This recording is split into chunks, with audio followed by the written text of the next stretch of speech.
Service in Chicago has issued a severe thunderstorm warning for Cook County in northeast Illinois, southeastern DeKalb County in north central Illinois, DuPage County in northeast Illinois,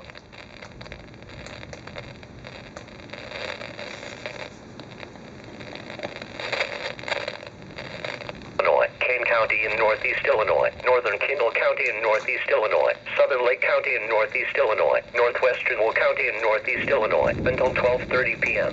At 11:18 a.m., National Weather Service Doppler radar indicated a line of severe thunderstorms capable of producing destructive winds in excess of 70 miles per hour.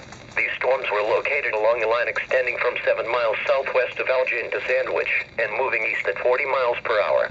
Locations impacted include Sleepy Hollow, Elgin, Yorkville, Carpentersville, East Dundee, St. Charles, Geneva, Batavia, DuPage Airport, Oswego, Hoffman Estates, West Chicago, Aurora, Barrington, Schaumburg, Palatine, Carroll Stream, Rolling Meadows, Roselle and Arlington Heights. Severe thunderstorms produce damaging wind in excess of 60 miles per hour, large hail, deadly lightning, and very heavy rain. For your protection, move to an interior room on the lowest floor of your home or business. Heavy rains flood roads quickly, so do not drive into areas where water covers the road.